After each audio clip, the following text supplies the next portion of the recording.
അപ്പോൾ എന്താണ് ഈ മാർഷൽ ആർട്സ്? അതിനെക്കുറിച്ച് വിശദീകരിക്കാൻ ഇന്ന് നമ്മളോടൊപ്പം വിസ്മയ ന്യൂസിനോടൊപ്പം ചേരുന്നത് മാർഷൽ ആർട്സിൻ്റെ സംസ്ഥാന പ്രസിഡന്റ് അഖിലാണ്. എന്താണ് സാധാരണക്കാർക്ക് വേണ്ടി MMA എന്ന് വെച്ചാൽ എന്താണെന്ന് വിശദീകരിക്കാം. ഓക്കെ, MMA എന്ന ഷോർട്ട് ഫോം നമ്മൾ പറയുന്ന മിക്സഡ് ഷോർട്ട് ഫോം അല്ല, അതിനെ പറയുന്ന മിക്സഡ് മാർഷൽ ആർട്സ് എന്നാണ്. അത് നമ്മൾ ശരിക്കും പറഞ്ഞാൽ നോർമലി ഒരു ഫൈറ്റിനെ നമ്മൾ ഡിവൈഡ് ചെയ്യുന്നത് സ്ട്രൈക്കിംഗ്, റെസ്ലിംഗ്, ഗ്രാപ്ലിംഗ്. നമ്മൾ ഈ മൂന്ന് രീതിയിൽ ഡിവൈഡ് ചെയ്യുന്നത്. നമ്മൾ മോസ്റ്റ് ഓഫ് ഒരു കിക്ക് ബോക്സിംഗ് ഉണ്ട്, അത് സ്ട്രൈക്കിംഗ് ഇവൻ്റാണ്.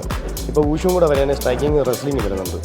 അപ്പോൾ നമുക്ക് ഗ്രാപ്ലിംഗ് ഗ്രാപ്ലിംഗ് ഗ്രൗണ്ട് മാത്രമേ വരുന്നുള്ളൂ. ഇതെല്ലാം കൂടെ മിക്സ് ചെയ്യും എന്ന് വെച്ചാൽ ഡേഞ്ചറസ് ഫൈറ്റാണ്, ഇഞ്ചുറി വരുന്നതാണ്. എന്നാലും കുട്ടികൾക്ക് ഏറ്റവും കൂടുതൽ നല്ല എൻജോയ് ചെയ്ത് ഫൈറ്റ് ചെയ്യാൻ പറ്റുന്നതാണ് MMA. അപ്പോൾ നമുക്കൊരു 70+ കുട്ടികൾ നമ്മൾ ട്രെയിൻ ചെയ്യുന്നുണ്ട്. അതപ്പം ഹൈദരാബാദ് ബേസ് ഉണ്ട് നമ്മൾ ക്ലബ്ബുകൾ. പിന്നെ നമ്മൾ സ്റ്റേറ്റ് ബോഡിയാണ്. സ്റ്റേറ്റ് ബോഡി നമ്മൾ ഫസ്റ്റ് സ്റ്റേറ്റ് ചാമ്പ്യൻഷിപ്പാണ്. അപ്പോൾ ഒരു 70 to 80 പാർട്ടിസിപ്പൻറ്റ് ഇപ്പോൾ അറ്റൻഡ് ചെയ്തിട്ടുണ്ട്. നമ്മൾ ഫസ്റ്റ് ടൈമാണ്. സോ അതിൻ്റേതായ ബുദ്ധിമുട്ടും കാര്യങ്ങളും ഉണ്ടാവും. പിന്നെ ഏഷ്യൻ ഗെയിംസിലും കാര്യങ്ങൾ വന്നിട്ടുണ്ട് already. Asian games, Asian youth ഗെയിംസിലും ഇത് ആഡ് ആയിട്ടുണ്ട്. നമ്മൾ നാഷണൽ ഫെഡറേഷന് MMA SFI എന്നാണ് നാഷണൽ ഫെഡറേഷൻ പറയുന്നത്. അപ്പോൾ അത് IOA റെക്കഗ്നൈസ്ഡ് ആണ്, ഇന്ത്യൻ ഒളിമ്പിക് അസോസിയേഷൻ. നമ്മുടെ state body Kerala mixed martial sports association.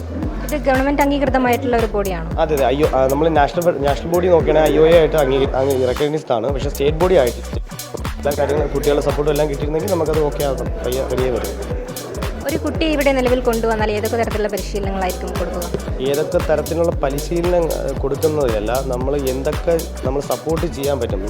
ഇവിടെ കൂടുതലും നമ്മൾ പ്രൈവറ്റ് ഇവൻറ്റ്സാണ് നടക്കുന്നത്. എന്ന് വെച്ചാൽ ജസ്റ്റ് ഫൈറ്റ് ചെയ്തു, പൈസയ്ക്ക് വേണ്ടി ഫൈറ്റ് ചെയ്യുന്നു, അവർ പൈസ വാങ്ങുന്നു, പോകുന്നു. അതിലിപ്പോൾ സ്റ്റേറ്റ് ബോഡി വരുന്നതിൽ ഏറ്റവും ഇപ്പോൾ കേരളത്തിലുള്ളതിൽ ഏറ്റവും ഗവൺമെൻറ് അംഗീകൃതമായ രീതിയിൽ നടത്തുന്ന സ്റ്റേറ്റ് ബോഡിയാണ് ഞങ്ങളത്.